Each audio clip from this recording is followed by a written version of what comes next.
Bienvenue au podcast Lumière de vie avec Véronique Omans.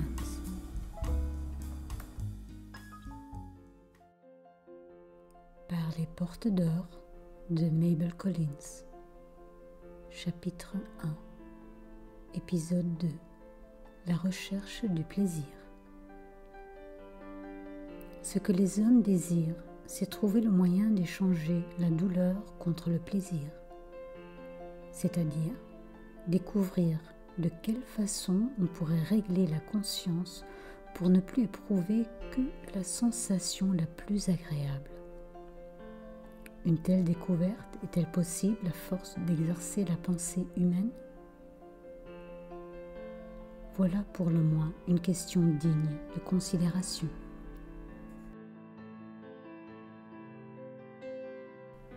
Si le mental de l'homme se fixe sur un sujet donné avec une concentration suffisante, il obtient l'illumination tôt ou tard sur ce point.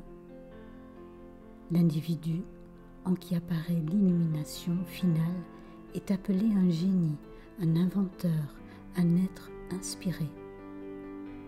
Mais il n'est que le couronnement d'un immense travail mental créé par des hommes inconnus autour de lui et remontant très loin dans la nuit des temps.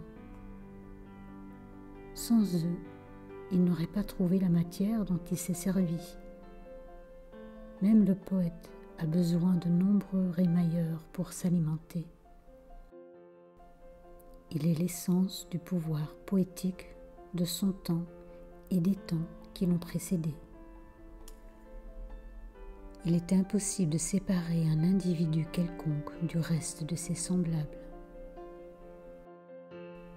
Par conséquent, si au lieu d'accepter que l'inconnu soit inconnaissable, les hommes tournaient d'un commun accord leurs pensées vers lui, ces portes d'or ne resteraient pas aussi inexorablement closes. Il n'est besoin que d'une main forte pour les ouvrir. Le courage d'y entrer, c'est celui de sonder, sans peur et sans honte, le tréfonds de notre propre nature. La clé qui ouvre ces grandes portes se trouve dans la partie la plus fine, l'essence, le parfum subtil de l'homme. Et lorsqu'elle s'ouvre, que découvre-t-on ? Dans le long silence des âges, il arrive que des voix s'élèvent pour répondre à cette question. Ceux qui les ont traversés ont laissé en héritage à leurs semblables des paroles dans lesquelles nous pouvons trouver des indications précises sur ce qui doit être recherché au-delà de ces portes. Mais seuls ceux qui désirent prendre ce chemin lisent le sens caché à l'intérieur des mots. Les savants, ou plutôt les pseudo-savants, parcourent eux les livres sacrés des diverses nations, la poésie et la philosophie que nous ont laissé les esprits éclairés. Ils n'y découvrent que du très matériel.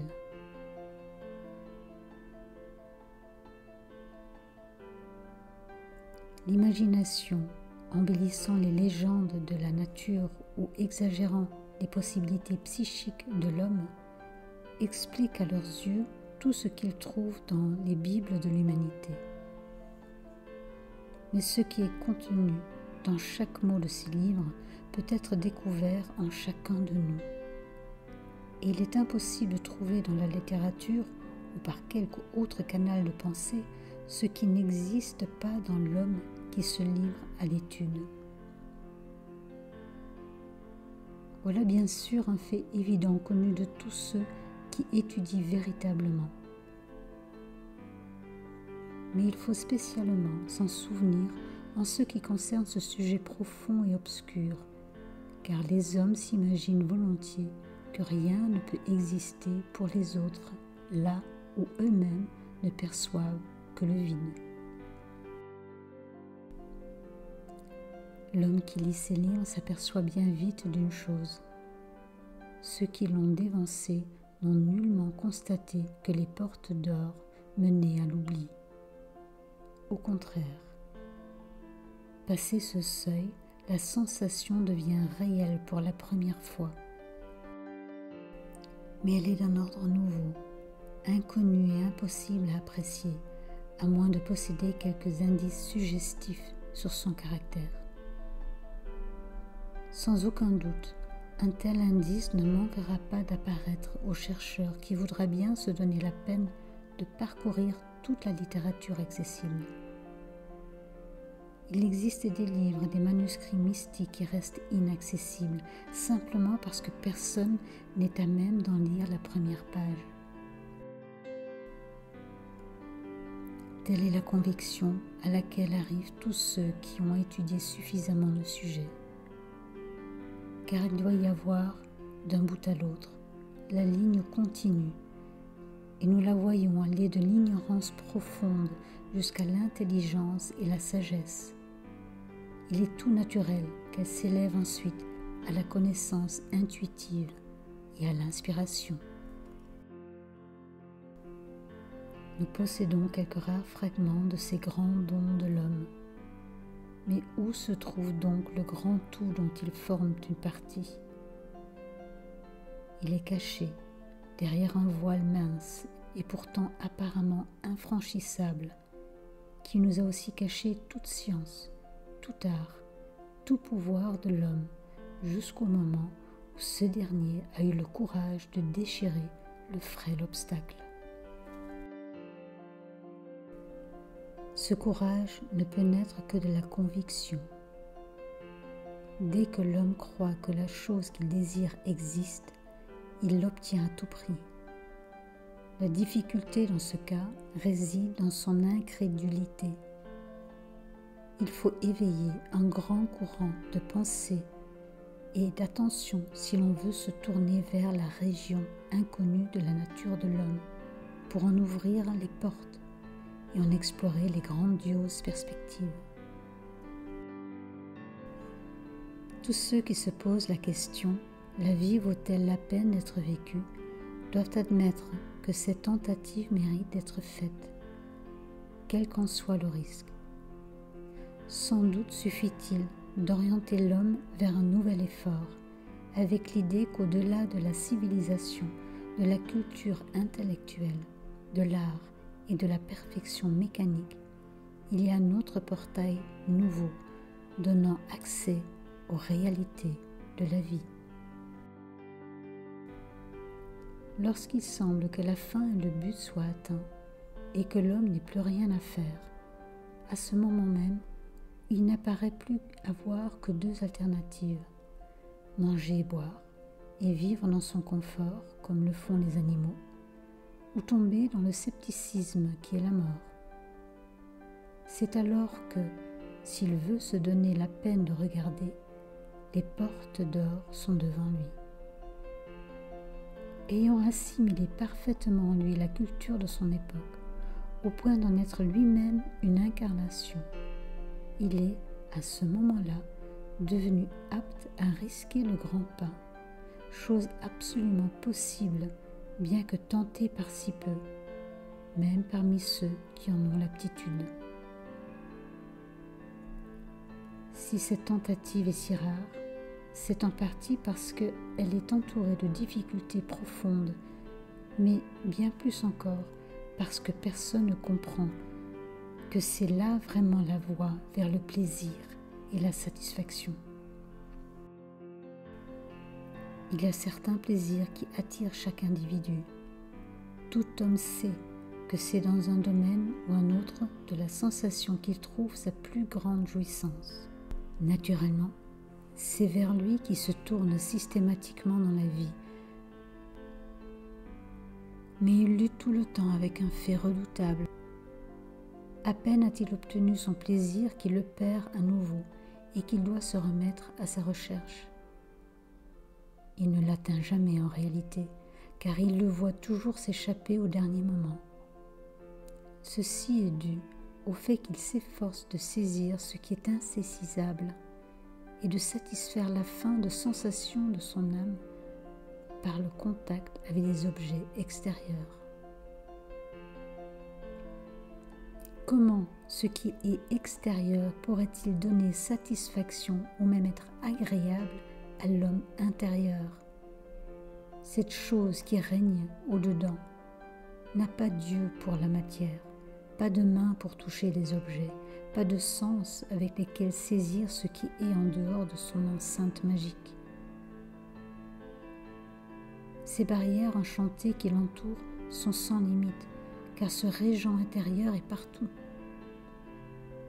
On peut le découvrir en toute chose vivante, et aucune parcelle de l'univers ne peut être conçue en dehors de lui, si l'on considère cet univers comme un tout cohérent. Et si ce point n'est pas accepté dès le début, il est inutile de se mettre à étudier le sujet de la vie.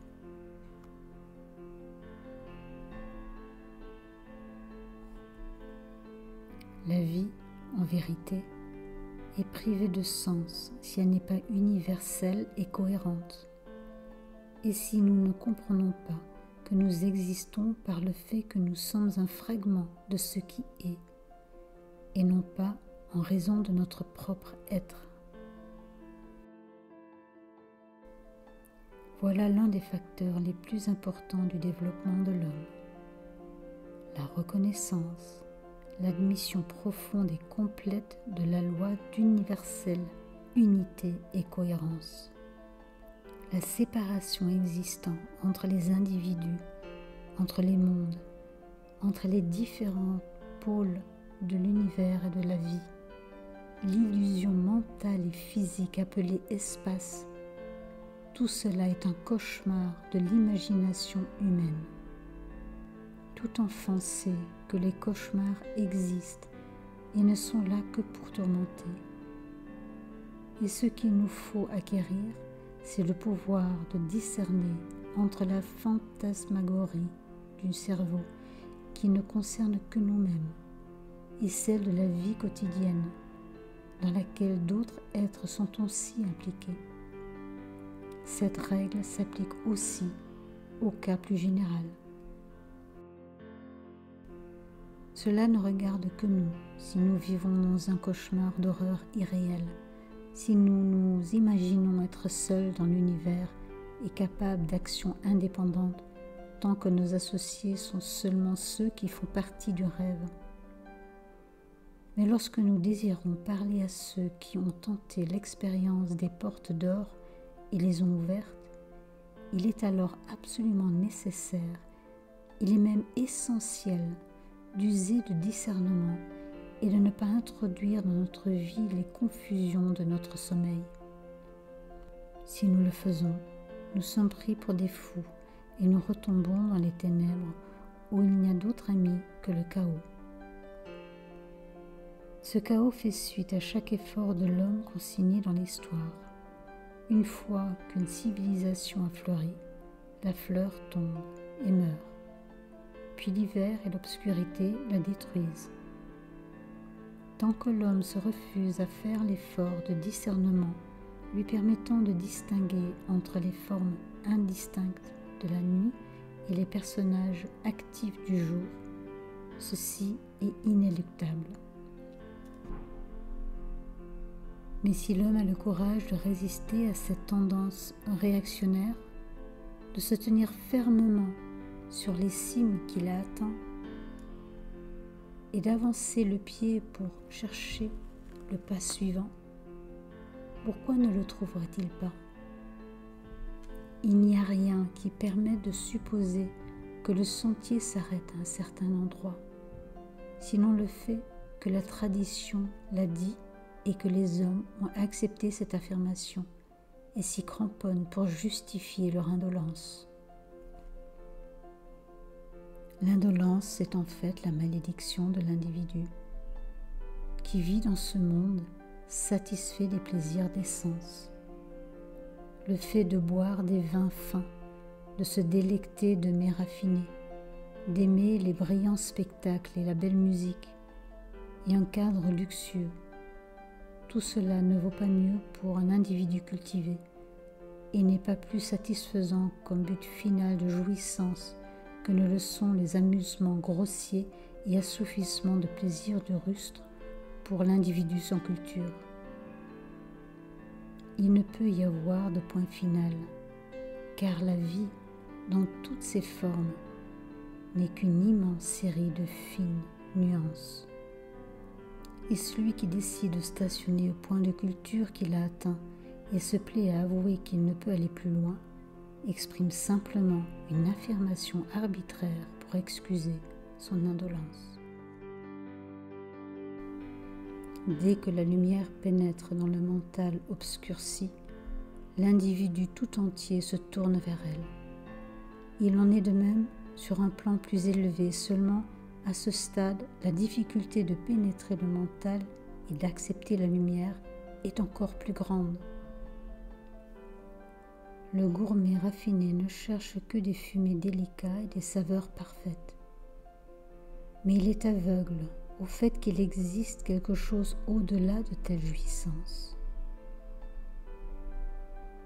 Il est le jouet d'un mirage qui le tyrannise et s'imagine, ayant une fois goûté une joie sensuelle qui lui plaît, se donner la satisfaction la plus haute par une répétition inlassable jusqu'à arriver finalement à la folie.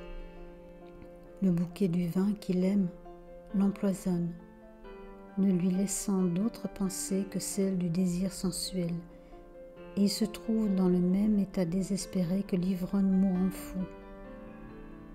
Quel besoin l'ivrogne a-t-il obtenu par sa folie? Aucun. La souffrance a finalement englouti complètement son plaisir et la mort survient, mettant fin à son agonie. L'individu subit la peine de mort pour son ignorance persistante d'une loi de la nature, aussi inexorable que celle de la gravitation, celle qui défend à l'être humain de rester sur place. On ne peut goûter 2 fois la même coupe du plaisir.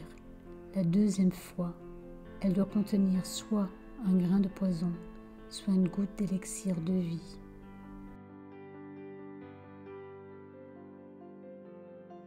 Le même argument est applicable au plaisir intellectuel. La même loi opère.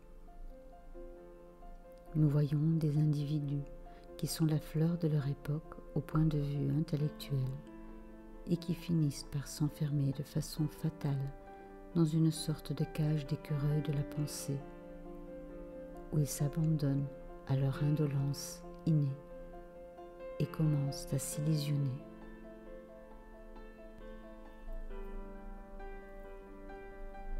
Puis vient la stérilité mentale et le manque de vitalité, cet état malheureux et décevant dans lequel tombent trop souvent les grands individus une fois l'âge mûr à peine dépassé.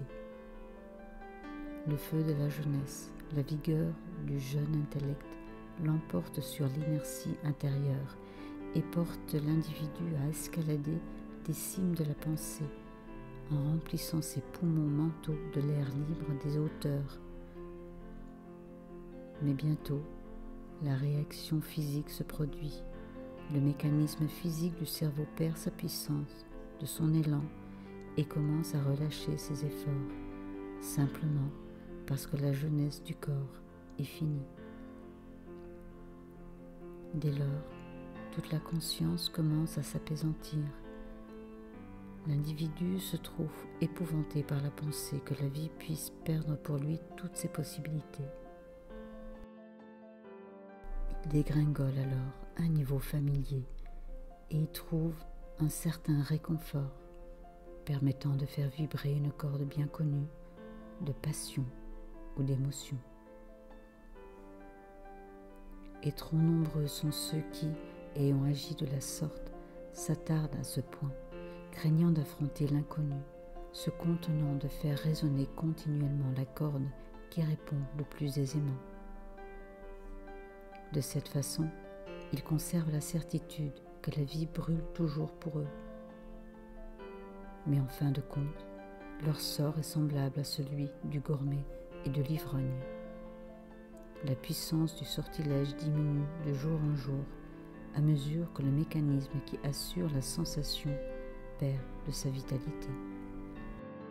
Un individu de moindre valeur qui tombe dans ce fol égarement lasse l'esprit des autres en s'accrochant stupidement à une pensée familière et en persistant farouchement dans le ressassement qu'il prétend être le but final. Le voile qui l'entoure est aussi fatal que la mort elle-même, et les personnes qui, dans le passé, étaient à ses pieds, se détournent de lui avec tristesse et doivent évoquer ses paroles d'autrefois pour se souvenir de sa grandeur.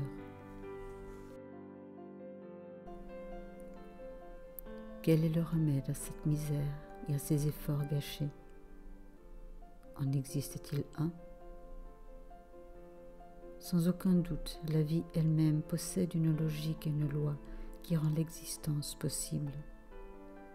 Autrement, le chaos et la folie seraient les seules alternatives.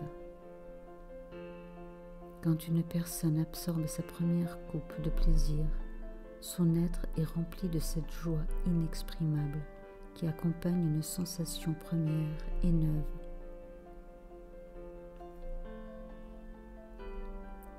La goutte de poison qu'elle met dans sa seconde coupe et qui, si elle persiste dans sa folie, devra être doublée et triplée jusqu'à ce qu'à la fin la coupe entière ne soit plus que poison et le désir ignorant de répéter et d'intensifier le plaisir.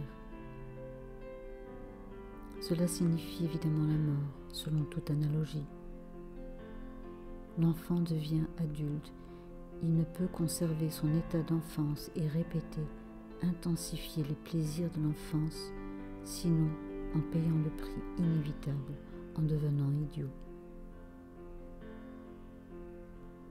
La plante plonge ses racines dans le sol et développe son feuillage en hauteur, puis elle fleurit et donne des fruits.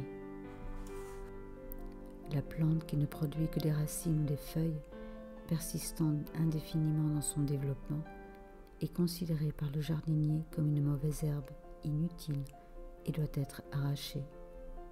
L'individu qui choisit la voie de l'effort et se refuse à accepter que le sommeil de l'indolence engourdisse son être, trouve à ses plaisirs une joie nouvelle et plus raffinée chaque fois qu'il les goûte. Un je ne sais quoi de subtil et d'insaisissable qui les éloigne de plus en plus de l'état où la simple sensualité est tout. Cette essence subtile est l'élixir de vie qui rend l'individu immortel. Celui qui le goûte et qui refuse de boire, à moins que cet élixir ne se trouve dans sa coupe, voit la vie grandir et le monde s'accroître devant ses yeux ardents. Il reconnaît l'âme dans la personne qu'il aime, et la passion devient la paix. Il voit dans sa propre pensée les qualités subtiles de la vérité spirituelle qui se tient au-delà de l'activité de notre mécanique mentale. Alors, au lieu d'entrer dans la ronde sans fin de l'intellectualisme, il se repose sur les larges ailes de l'aigle de l'intuition et prend son essor dans l'air éthéré, là où les grands poètes ont trouvé leur inspiration. Il découvre dans son propre pouvoir de sensation, de plaisir dans l'air frais et le soleil, dans la nourriture et le vin, dans le mouvement et le repos, les possibilités de l'être subtil, cette chose qui ne meurt pas quand meurt le corps ou le cerveau.